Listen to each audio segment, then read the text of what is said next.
Un tā, nofilmēsim mazu video par prasības pieteikumu par parādu piedziņu, kur SIA Rīgas nama pārvaldnieks apgalvo, ka saskaņā ar pārvaldīšanas līgumu prasītājs vienmēr un pilnā apmērā izpildīja savas saistības ar atbildētāju.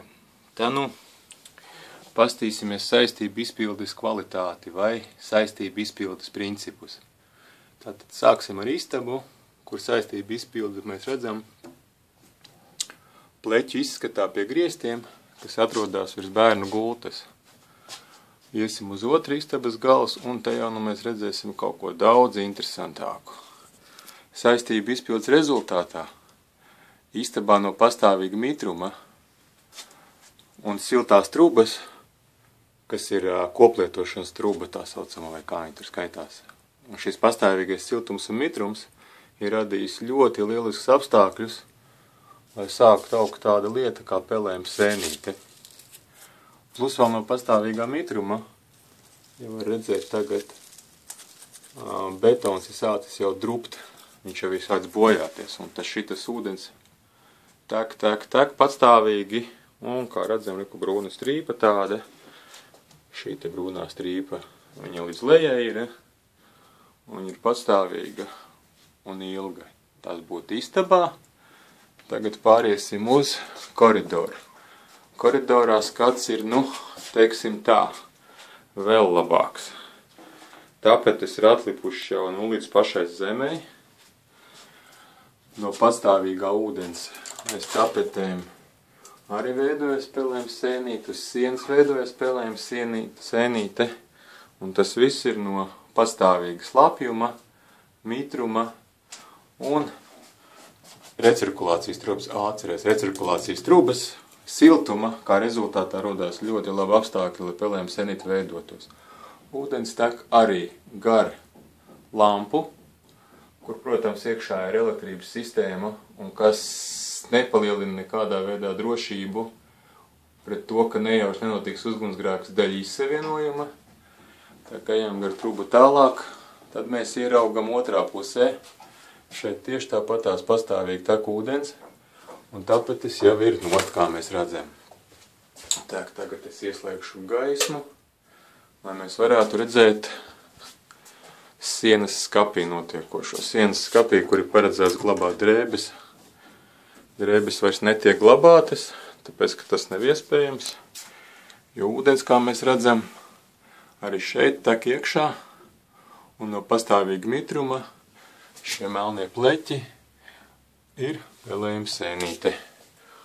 Un tur jau neko atkal nevar izdarīt, tad man drēbu skapis ir, teiksim tā, iznīcināts un nelietojams. Varam viņu ciet un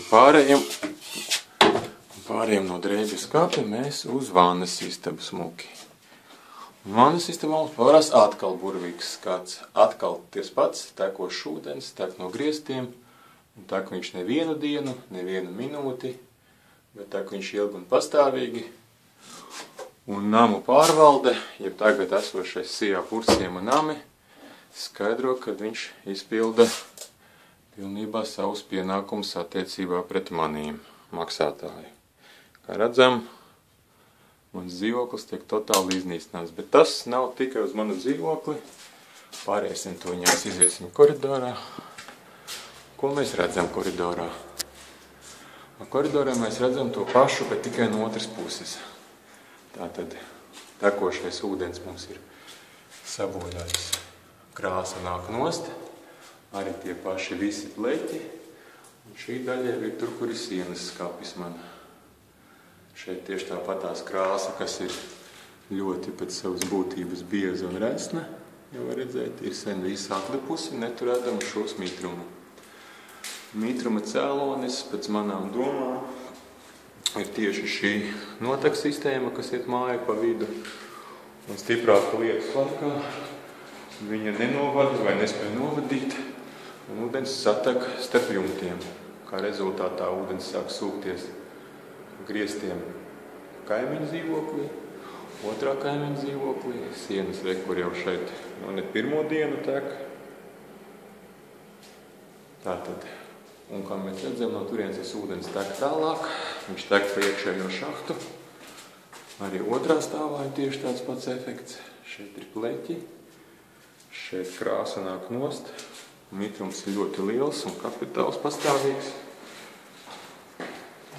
Tagad nonāksim, pastīsimies mūsu pelējuma sēnītes iemeslā. Pelējuma sēnītes iemesls mums redzams ļoti lieliski trešā stāvā, kur viņš ir lieliski, ir reku šeit. Viens pirksts notīrīšu vēlreiz, paņemam pieskaramies, un pelējuma sēnīte ir man uz pirksti. Tātad šī pelējuma sēnīte, tā kā es dzīvoju 5. stāvā, tad šī pelējuma sēnīte ar siltā gaisa palīdzību ceļās augšā.